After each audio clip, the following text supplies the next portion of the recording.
Bismillahirrahmanirrahim. Assalamualaikum warahmatullahi wabarakatuh. Waalaikumsalam warahmatullahi wabarakatuh. Alhamdulillahirrahmanirrahim. Assalatu wassalamu ala Rasulillah wa ala alihi wa sahbihi ajma'in. Kita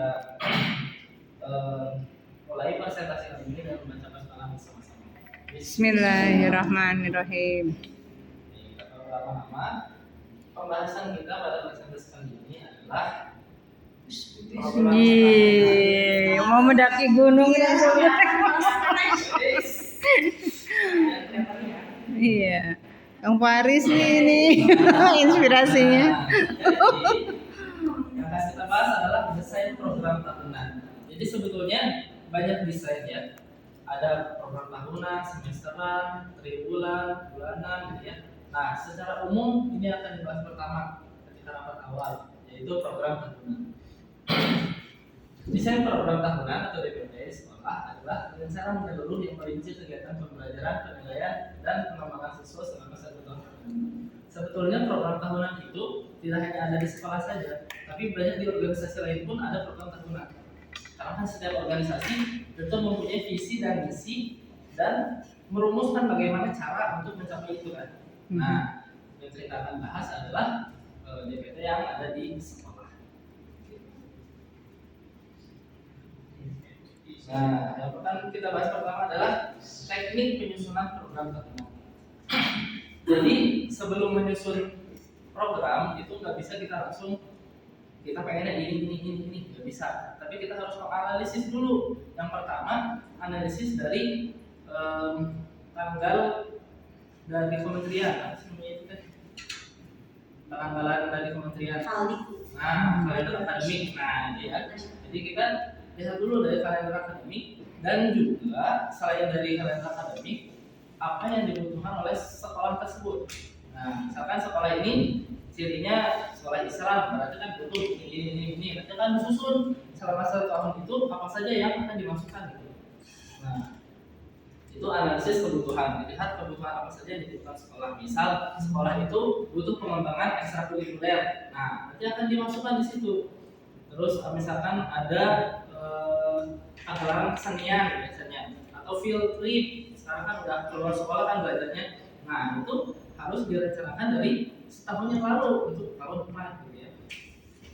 Lalu yang nomor 2 yang harus diperhatikan adalah partisipasi stakeholder. Stakeholder ini adalah guru, staf, teknisi gitu ya, atau apapun. Kalau misalnya di sekolah-sekolah yang namanya hidup ya, ininya apa ya bahasanya udah modern gitu ya, itu bahkan sampai ada tim IT-nya segala macam kan. Kalau misalkan dulu misalkan di desa gitu nggak ada tim IT dan segala macam kan. Nah, kalau sekarang nggak muncul karena perkembangan teknologi dan media pemberitaan. Nah, itu partisipasi stakeholder itu juga termasuk tentang wali murid. Muridnya apa? Komite sekolah ya. Nah, biasanya wali murid itu ingin ikut sertakan gitu dalam kegiatan-kegiatan yang ada di sekolah. Kenapa? Karena dia ingin tahu di sekolah ini anak saya dimasukin ke situ belajar apa aja, kegiatannya apa aja, bayar sekian puluh juta tuh kemana duitnya gitu ya. Nah, jadi harus diikutsertakan stakeholder. Itu juga yang akan nanti memudahkan kita misalnya jadi kepala sekolah untuk mengatur jalannya agenda tersebut. Lalu yang ketiga, penyusunan tujuan dan sasaran. Jadi kegiatan-kegiatan yang akan diadakan gitu ya harus sesuai dengan visi dan misi sekolah. Jadi nggak bisa asal di sekolah ini ada ini bagus kita ambil tapi nggak sesuai dengan misi sekolahnya misalkan gitu ya. Lalu penyusunan rencana pembelajaran. Nah, ini biasanya dilakukan dengan guru-guru. Sekarang kan ada guru mata pelajaran gitu ya. Kalau dulu sih rasainnya guru mata pelajaran khusus itu cuma bahasa Inggris. Cuma sekarang kan udah ada guru biologi, guru fisika, kimia ya kan.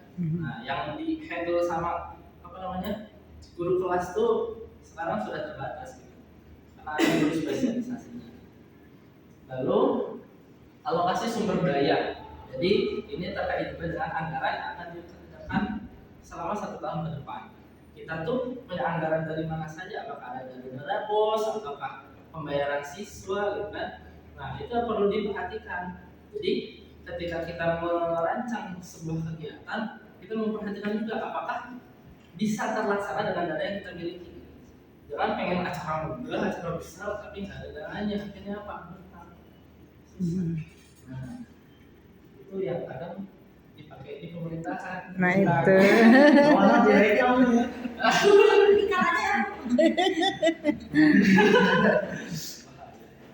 Santai. Lalu ada pengembangan kegiatan khusus. Dikunci. Jadi kayak ekstrakurikuler dan kegiatan-kegiatan di luar sekolah. Itu kan di luar dari kegiatan kita pembelajaran sehari-hari gitu ya. Sudah ada efektif. Lalu ada monitoring dan evaluasi. Kegiatan-kegiatan itu tidak hanya sekedar disusun saja, tetapi ketika dilaksanakan harus ada monitoring dan di akhirnya selalu ada evaluasi. Nah, itu akan terjadi berkelanjutan. Kita sekarang merancangkan untuk tahun depan dievaluasi dan direncanakan kembali untuk tahun depan lagi. Jadi tidak terputus agenda yang sudah dikerjakan. Lalu fleksibilitas dan responsif. Ini lebih ke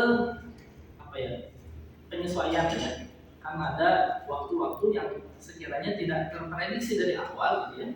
Akhirnya harus menyesuaikan waktunya. Ya, misalkan di WMB banyak penyesuaian lah, kita kuliah tiba-tiba jadi Senin, tiba-tiba jadi Rabu. Nah, itu kan sebuah penyesuaian sebetulnya. Dan fleksibilitas ini tidak hanya untuk hal-hal yang negatif gitu ya. Maksudnya negatif itu kan tadi kayak misalkan terpaksa harus menyesuaikan karena ada sesuatu yang mendesak. Nah, ini juga meliputi hal-hal yang positif. Contohnya apa? Inovasi. Misal dari OSIS, misalkan di sekolah kita kan diperuntukkan di SMP SMA ya. Jadi di OSIS mungkin mereka punya kegiatan juga, dan itu kan akan melihat kalender akademik yang ada di sekolah juga gitu. Nah, kita akan disesuaikan kegiatan ini kapan, kegiatan itu kapan gitu ya, dan akan memperhatikan kondisi siswa gitu. Misal kalau misalkan ini dan kegiatan-kegiatan yang membutuhkan iuran dana dari orang tua murid misalkan, biasanya adalah kegiatan-kegiatan 100 dari orang tua murid. Itu kalau misalkan dikasih di sekolah yang dia notabene menengah ke bawah gitu ya, ekonomi dari orang tua siswanya nggak bisa dilaksanakan di akhir bulan. Kenapa? Nggak akan ada yang bayar. Jadi ikut. Nah, ini salah satu yang perlu diperhatikan ketika menyusun rencana tahunan juga. Nah, nanti dari rencana tahunan sudah ada rencana gambaran besarnya, nanti dirinci di rencana semester, kan program semester, program bulan ya. Aduh, ke alam ayo. Teknik penyusunan program tahunan. Yang kedua adalah rangka. Kamera. Nah, menyusun program tahunan. Tadi baru ini ya, apa yang mau diperhatikan gitu ya. Nah, di sini menyusun program tahunan. Ini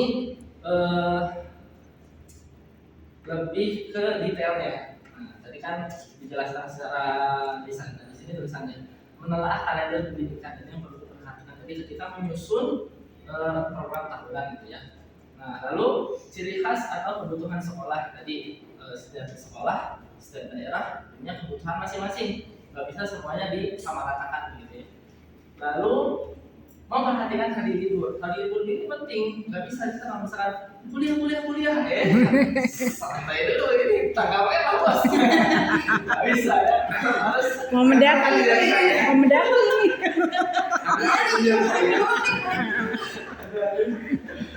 Ada program. Ada yang gitu ya.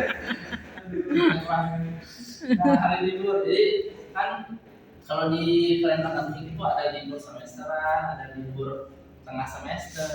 Jadi kita ada libur semester, nanti harus diadakan. Nah, terus Hari libur juga termasuk sekolah itu menentukan apakah Sabtunya libur. Kan ada sekolah yang Sabtu masuk, kan eskul. Ada juga yang Sabtu itu memang libur, pure libur gitu. Jadi Sabtu Ahad itu libur. Ada juga yang Sabtu Ahad itu masuk, tapi Jumat libur. Nah, jadi itu yang perlu diperhatikan dalam menyusun program tahunan. Nanti udah menyusun banyak yang ada di apa namanya? Misalkan sekolah ini saya punya murid, jadi dia di sekolah semi pesantren gitu ya, di boarding school. Nah, dia ini Jumat libur, Sabtu sama Ahad masuk. Ini kan nggak bisa kalau misalnya kita punya sekolah kayak gitu, udah ada kebijakan Jumat masuk dan Sabtu Minggu libur, kita tiba-tiba adakan kegiatan-kegiatan tuh di Sabtu Minggu gitu. Nah, kan akan apa namanya mengganggu gitu ya, mengganggu kesepakatan, mengganggu rencana-rencana keluarga misalkan. Nah, jadi itu juga harus diperhatikan. Lalu pekan efektif. Nah, kalau tadi hari liburnya, ini hari masuknya. Pekan efektifnya itu berapa lama? Apakah dengan tenggat waktu sekian ini bisa dilaksanakan, ini bisa dilaksanakan, ini tidak bisa. Nah, jadi harus diperhatikan juga. Jangan sampai nanti setahun itu isinya field trip semua gitu. Akhirnya jalan-jalan semua, mentang-mentang dananya banyak gitu. Kan nggak bisa. Nanti materi yang akan disampaikan di kelas itu kurang. Gitu. Lalu distribusi mapel. Nah,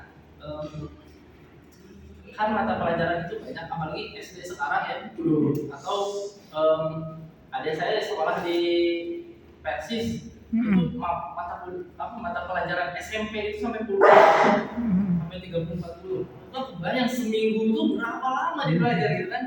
Nah, itu harus diperhatikan. Apakah itu akan memberatkan kepada gurunya, kepada stakeholdernya, kepada muridnya, kepada orang tua murid, apakah itu akan memberatkan atau tidak? Itu harus diperhatikan dan harus dilihat juga. Misalkan jam agama dan pelajaran agama Islam di sekolah misalkan dikurang-kurangin, mentang-mentang yang ngatur itu yang agamanya nggak kuat gitu. Jadi nggak ngerti bahwa pelajaran agama itu banyak dan butuh waktu yang lama gitu. Nggak bisa sejam, sepekan misalkan, itu kan kurang banget gitu. Nah, itu juga perlu diperhatikan dalam menyusun program tahunan. Jadi nggak bisa asal oh ini mah siswa seneng misalkan belajar IPA misalkan, siswa seneng ya udah banyakin aja, nggak bisa gitu ya. Jadi harus memperhatikan apa saja yang akan diberikan kepada siswa, apakah waktunya mencukupi atau tidak gitu ya. Nah, itu saja kesimpulan intinya. Yang terakhir adalah kesimpulan. Nah, sudah ngantuk kesimpulan. Silakan Kang Halis dibaca kesimpulan. Desain program tahunan harus konsisten dengan visi jangka panjang dan perlu dipertimbangkan untuk menjaga kesinambungan kegiatan dari tahun ke tahun. Nah, itu hanya sepenggal kesimpulan yang saya sampaikan di sini. Silakan simpulkan sendiri dari sedikit materi yang disampaikan tadi ya. Cukup saya kira. Nah, terakhir, apakah ada pertanyaan atau tambahan? Dipersilahkan. Sekian presentasi dari saya Salman Hafiz Robani tentang desain program tahunan untuk di sekolah SMP dan SMA khususnya. Terima kasih atas perhatiannya. Akhirul kalam, wassalamualaikum warahmatullahi wabarakatuh. Waalaikumsalam warahmatullahi wabarakatuh.